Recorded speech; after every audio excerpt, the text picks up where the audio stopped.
Desse jeito decidiram.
Alô, cambada. Alô, galera. Vamos começar o nosso seminário aqui, companheiros. Se aproxime, se abanque, índio, é.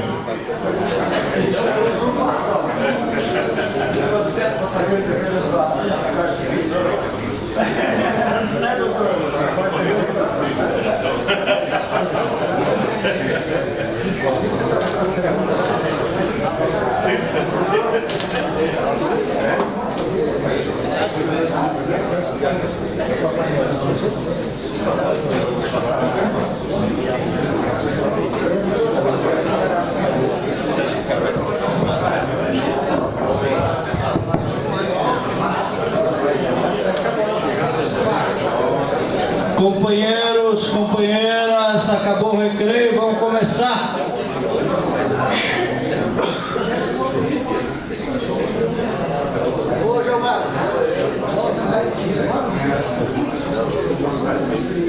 Ô José, dá um pulinho na fora, pede pro pessoal vir perguntar.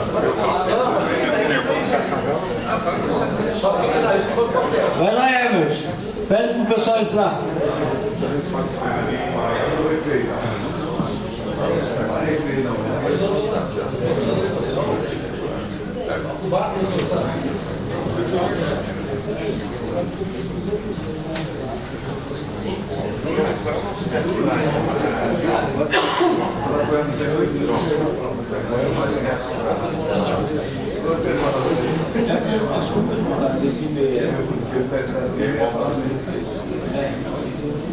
Começar, só tem mais 3 agora.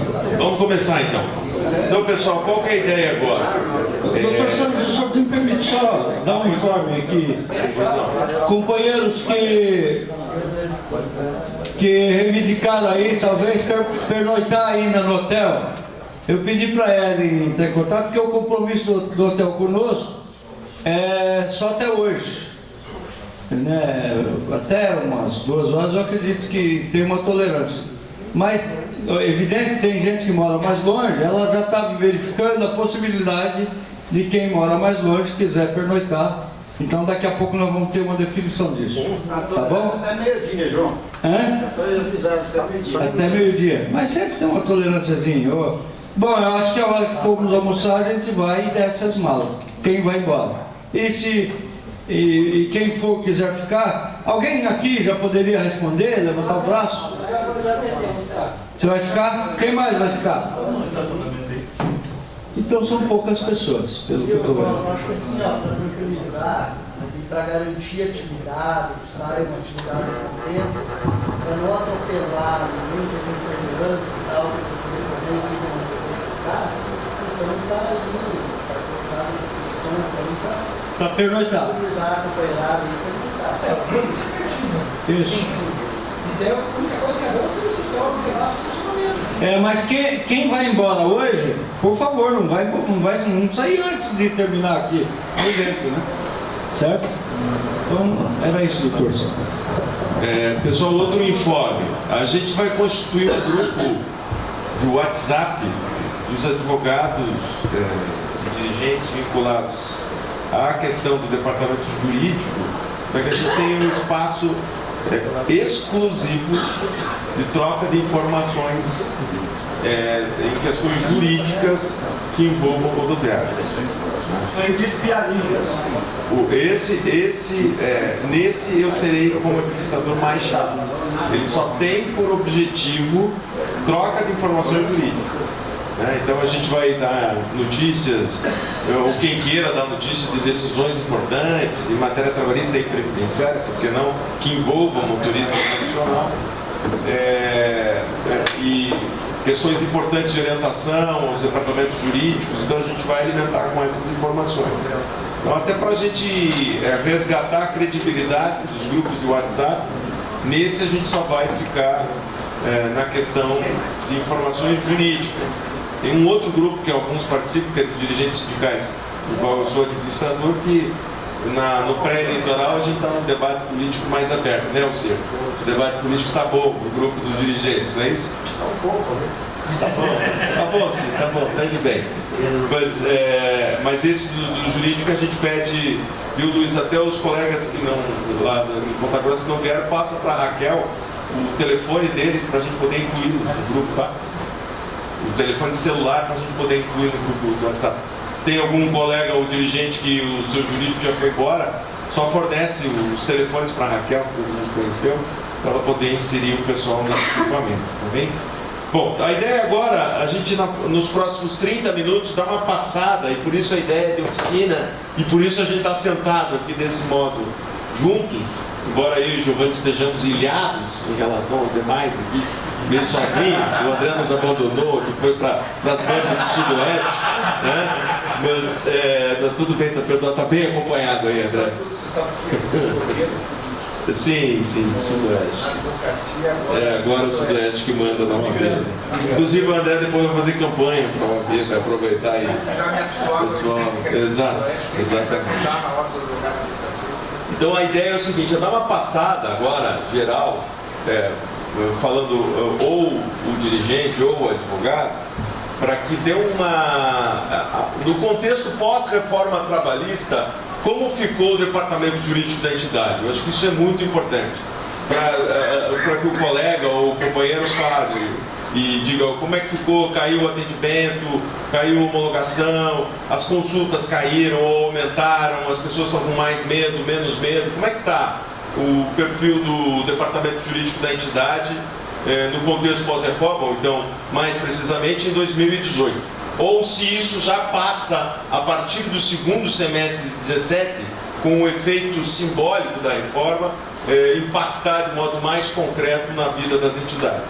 Então a gente queria aí dar uma passada livre aí, quem quiser levantar a mão e usar da palavra para trazer esse diagnóstico, para que a gente tenha aí mais 6, 7 intervenções, dando um quadro para a gente poder também, a partir desses elementos, construir um diagnóstico de modo comum. Está aberta a palavra. E o microfone está... Mas eu vou falar todo mundo uma vez só, né? Isso, Arlene, começa lá. Chuta a bola, Arlene. Acho que rapidamente o que eu posso falar aqui, eu creio que seja mais ou menos a realidade de todos os demais colegas aqui e os dirigentes de ciência disso. O que a gente viu no primeiro momento? Vamos relatar assim a situação que sente sentado atrás do balcão, que é um bom período, trabalha com trabalhadores. Primeira situação, o trabalhador não acredita que mudou. Não acredita. Aí você explica 1, 2, 3 vezes. E aí você diz, olha, essa ação, do jeito que o senhor está pensando, não dá para fazer mais. Por isso. Aí aquele que mais ou menos te conhece sai confiando em você. Se o cara não te conhece, ele acha que você continua enganando ele. Você não está afim de fazer ação. O senhor não quer fazer a menção? Não, eu posso fazer, mas tem isso, porque mudou, porque o Temer fez essa sacanagem, fizeram isso, não sei o que, já aproveito para fazer uma discussão política, mas as pessoas têm a sensação que não mudou. Você diz, olha, não tem mais hora litígio. Mas como que não tem mais hora litígio? Como que não tem?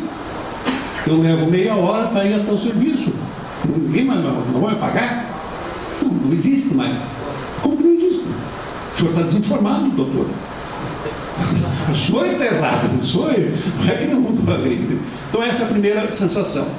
Isso valeu aí até a metade desse ano, mais ou menos. Um segundo momento, então, o que acontece? Muitas pessoas pedindo informação e não acreditando. Ou entendendo e dizendo mais ou menos o seguinte: olha, não vou ajuizar. Quanto tempo eu posso esperar? 2 anos, tal, mas eu observar os 5 anos, tal, explicando que vai cortando os pedacinhos, tal. Então acho que eu vou repensar, vou aguardar mais um pouco, vou ver se vale a pena. E o resultado concreto no escritório nosso reduziu mais ou menos uns 80%. Se você ajuizava 100 ações num período X, esse ano ele ajuizou 20, olha lá. Nessas 20, ainda colocando ações coletivas, cobrando contribuição sindical, imposto sindical, tal. No movimento das varas de trabalho que eu acompanho, que é Beltrão e 2 vizinhos, são 2 varas de Beltrão e 2 vizinhos, o número caiu mais ou menos 60% de ações. Se até o ano passado, até este mês do ano, o ano 17, nos anos anteriores, você tinha, por exemplo, 1.000 ações ajuizadas, agora está em torno de 450, não chega a 500, não chegou a 50% ainda. A expectativa é que feche o ano mais ou menos nessa faixa, entre 40% e 50% no máximo. Então, caiu o número de ações. Pois bem, qual é a outra derivação disso? As ações que estão sendo ajuizadas, fora quem já comentou aqui, que é os acordos de homologação, tal, já vi essa conversa por aqui, mas, além disso, ações muito mal feitas, muito mal elaboradas, por advogados que não estão acompanhando, e aí se resume a um acordo vagabundo. Porque o trabalhador já perde quando escolheu o advogado. O cara não tem experiência nenhuma, ele não sabe o que está acontecendo, e daí vai dar lá na frente, se obriga a fazer acordo daquele jeito que vocês imaginam aí. Então, essas consequências que estão dadas mais ou menos. Redução do número de ações. As ações que estão sendo ajuizadas são de baixa qualidade. Lá nós tivemos um efeito, uma situação diferente ainda, que o sindicato patronal resolveu, do comércio, do setor madeireiro, resolveu cobrar contribuição sindical atrasada de todo mundo. Então deu 200 ações. Entendeu? Então, se você tirar essa, descontar elas da conta, o número é menor ainda. Então, redução do número de ações, redução da qualidade das ações, porque os advogados um pouco mais experientes estão segurando, nós seguramos as ações, não ajuizamos. Quando não tinha problema de prescrição, a gente segurou o máximo. Estamos ajuizando agora devagar, com calma, tentando ser melhor do que já era, mais elaborada, para toda uma discussão de direito antes da discussão de fato, que é o que vai dar o problema lá na frente. É ruim, tem muito trabalhador que tinha uma expectativa e hoje ela desapareceu. Pega a discussão de jornada, por exemplo, hoje ficou um negócio maluco. Se você ser obrigado a ajuizar uma ação, e vem a discussão de pedido certo, pedido não certo, determinado, não determinado, indicativo e tal, está tudo mais ou menos ainda stand-by, ninguém sabe como é que vai fazer. Com os juízes que a gente tem em relação, todos têm dito o seguinte: olha, vamos empurrar com a barriga, não dizem isso oficialmente, mas dizem isso nas conversas reservadas, ou empurrar com a barriga, isso é o problema do tribunal. O tribunal que decida, ou o TST que decida. Da nossa parte, a gente não vai tomar partido em nenhum momento. O que tiver que matar, a gente mata aqui, ou senão empurra para cima. Basicamente isso. Então, preto no branco, mais ou menos essa conversa que a gente tem tido nos últimos dias, me parece que esse é um relato que tem acontecido pós a bagunça do ano passado. Muito bem. Mais alguém?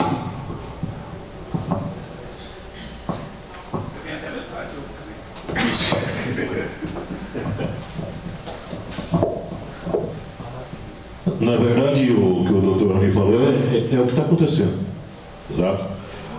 Após a reforma trabalhista, deixou de ser feitas as rescisões contratuais nas entidades sindicais e passou a ser feito nos escritórios ou nas empresas, e o trabalhador não tem ido ao sindicato para fazer reclamações, para procurar informações. E quando, às vezes, vão até o sindicato, é porque o empregador mandou que ele assinasse a rescisão contratual e não pagou nada para ele. Aí ele vem até o sindicato, certo? A gente encaminha ele até o nosso departamento jurídico, aí começa todo aquele processo que tem que ser feito. É aquilo que o doutor Rony falou, se não tiver documentação, se não tiver tudo pronto exatamente para se fazer aquela reclamação trabalhista, acontece de ter a perda para o trabalhador, por consequência até para o profissional da entidade sindical. Então, o que vem acontecendo pós-reforma, e todos nós percebemos o que está acontecendo, é que o trabalhador ainda, doutor, não caiu a ficha que a reforma trabalhista veio para usurpar o direito deles. Infelizmente, isso está acontecendo. E nós, dirigentes sindicais, estamos indo nas bases e falando para o trabalhador, olha, a reforma tirou isso, tirou isso, tirou isso, tirou isso. Aí fica assim, ó. Mas não toma a posição. E dentro das bases do trabalho deles, os empregadores, aqueles fiscais, aquelas pessoas que estão mais próximas deles, estão pondo minhoca na cara deles para eles não procurarem a entidade sindical, dizendo que o sindicato não pode mais fazer nada por eles. E é isso que está acontecendo. E o trabalhador está fugindo das entidades sindicais. E é o momento, nós, diretores, está indo ao encontro desses trabalhadores, tentando trazer ele para a entidade sindical, dizendo que ele teve essa perda, e tudo que ele tinha anteriormente à reforma, ele deixou de existir hoje. Então, a gente percebe dentro aqueles companheiros que tinham a função só de fazer as rescisões contratuais dessas pessoas e após as rescisões encaminhar possíveis reclamações para o departamento jurídico, isso deixou de existir. Não está acontecendo mais isso com aquela força que existia durante. Então, eu acho que entendo que dentro da situação, mesmo com o trabalhador não entendendo, não acreditando que realmente, pós-reforma, ele perdeu uma grande quantidade de direito, cabe a nós cabe a nós, enquanto representantes sindicais, estar indo ao encontro desse trabalhador, vai ter assembleia, informações, dizendo que é isso que está acontecendo, que a realidade é essa. Então, tudo isso que pós-reforma é o que está acontecendo, então só cabe a nós correr atrás dos trabalhadores, fazer eles entender a situação e trazer eles para a Assembleia, para dentro do sindicato e estar informando toda a situação e aquilo que o doutor Rony falou, as rescisões contratuais pós a situação e as reclamações trabalhistas caiu de 50% a 60%. Muito bem. Mais alguém inscrito? Eu queria... Posso falar aqui? Pode ser. Fica mais perto. Eu tive algumas experiências lá que eu gostaria de compartilhar aqui. Recebi um trabalhador que veio consultar sobre uma situação específica dele.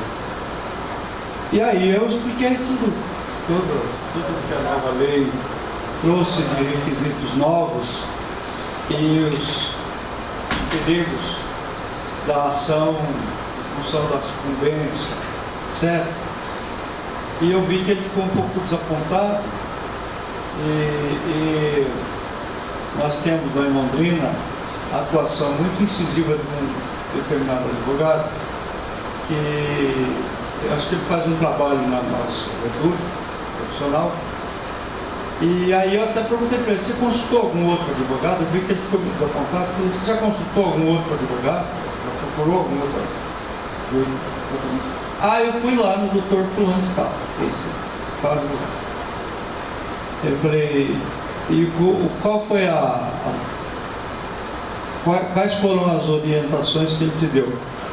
Ele falou assim, olha, eu tô com a impressão de que você explicou para ele o que era para ele me falar, porque você me falou exatamente o que ele me falou lá. Eu falei, então, você vê que ele não tem nada a ver com o sindicato e as orientações são coincidentes. Então, mudou, as circunstâncias são outras hoje. Também foi procurado, o sindicato foi procurado para aquela questão da quitação anual. Duas empresas procuraram lá, não sei se chegou ao conhecimento, e nós falamos, tudo bem, podemos fazer. Se a empresa quer, só tem uma condição.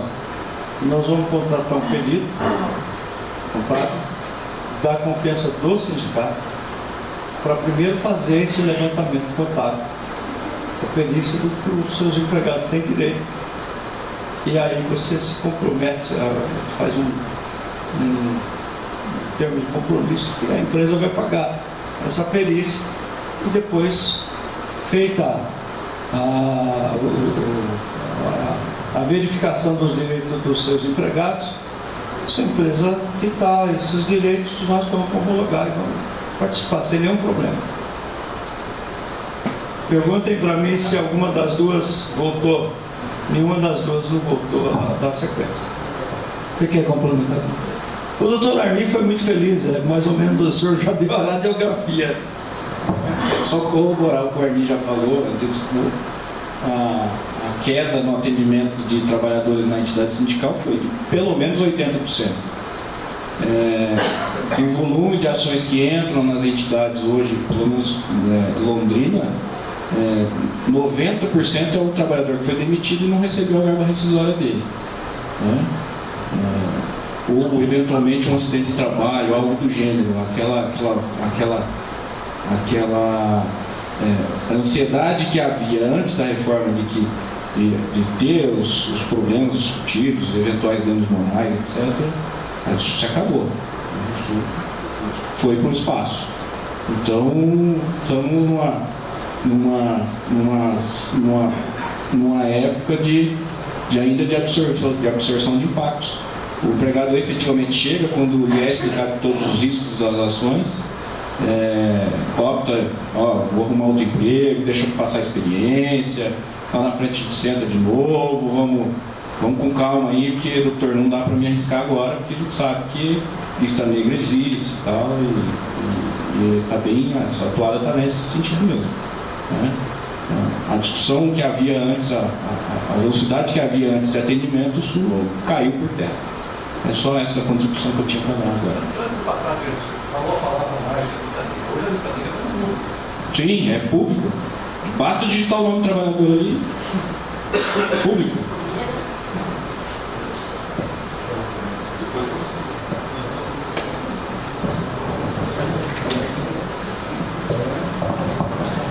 Bom, o que eu queria colaborar aqui, também falar, em Toledo não é diferente, né, nossa região. O número de homologações dentro do sindicato caiu 90% praticamente, né? E, então isso está sendo geral. O que eu quero dizer sempre, e até para os nossos companheiros, nós sindicalistas, é que o nosso trabalhador da função motorista, ele não está com dúvida só com a reforma trabalhista que está aí, que entrou em vigor do dia 11 de novembro para cá. Não é só dessa reforma que ele tem dúvida, o que a reforma trouxe. Quando você começa a falar com ele tem dúvida até da lei 12... fugiu o número. 12.619, da 12.619 e depois da 13.103. Quando você começa a falar com ele não tem dúvida só dessa reforma trabalhista que entrou em vigor aí agora, que está fresca. Ele tem dúvida da primeira que foi feita lá. Então, para você ver, ele resiste até essa. Muitos trabalhadores não aceitam, né? Então, você tem, um processo que nós vamos ficar aí 30 anos, 40 anos, talvez não vamos conseguir que seja implantado na cabeça do trabalhador o benefício que ele veio, as dificuldades, entendeu? Então, nós não podemos, eu digo sempre assim, a reforma trabalhista foi a pior de todas, ela veio para acabar com tudo, mas nós já temos dificuldade ainda das leis lá de trás, lá, da 12 e depois da 13. Então, é isso que eu queria colaborar. Só complementando um pouquinho o senhor Arni aí, lá também foi diferente, aquela, né? Eu vejo assim que uma das dificuldades é o ônus da prova, né? E a falta de documentação para a gente propor essas ações. Então a gente tem se orientado um pouco. Algumas coisas a gente tem tomado lá no sindicato, junto com a Turmina. Em primeiro lugar, quando começou esse fato de o pessoal ter que assinar a rescisão da empresa e não receber, né? Então, primeiro, o que a gente fez? A gente comunicou o sindicato patronal, fez um ofício, encaminhamos um ofício, dizendo que todas as homologações que fossem realizadas na empresa, era uma decisão particular da empresa, mas que se tornaria público aquele local, não mais privado da empresa. Porque o sindicato acompanharia algumas rescisões que fossem solicitadas. E aconteceu realmente algumas empresas fazer isso e a gente acompanhar, e aí eles decidirem não mais fazer a rescisão na empresa e vir para o sindicato por falta de documentação. E esse é o problema todo. E o caso do pessoal que assina e não recebe, que tem orientado, e isso está acontecendo, orientamos o motorista, o pessoal a gravar essas reuniões. Entendeu? Vai lá e grava a reunião, questiona porque não está recebendo, para ficar gravada a palavra. E já tem alguns casos lá que a gente está preparando ações com essa prova para poder... Porque senão você não consegue provar em juízo. Não tem como você provar que você não recebeu. Você assinou o termo, né? Para o juízo que vale para o documento. Então, não tem nem como conseguir. Então, a gente tem feito essa orientação e eu acho que está servindo efeito. Então, seria uma coisa, eu acho que mais de prevenção, né? Tentar prevenir isso aí, orientar os trabalhadores, a gravar essas reuniões, né? Eles fazem lá na empresa. Nós temos vários casos lá que o pessoal está gravando, e está espalhando isso, né? E está ficando assim. Então o pessoal está bem problemático mesmo, né? Tem até um caso interessante que o cara gravou e o patrão chegou e falou assim: desliga esse gravador aí que você não pode gravar. Eu sei que o sindicato não precisa gravar essas conversas. Ele fala. E ele deu o celular, desligou, mas não desligou o celular. E ficou quase 40 minutos a conversa gravada. A gente até pensou em fazer uma denúncia no Ministério Público, estamos pensando que a gente vai tomar essa decisão, porque o motorista está um pouquinho com receio ainda, né, Camilo? Mas é um assunto muito sério que foi gravado lá, né? Ele fala muito mal do sindicato, fala sobre de tudo, enfim. Então, é mais esse caso. Mas, realmente, a gente percebeu, assim, que a desinformação deles tem sido o maior motivo, né, da desinformação. Então, eu digo assim, ó, vamos orientar melhor esses trabalhadores, aguardar maior documento.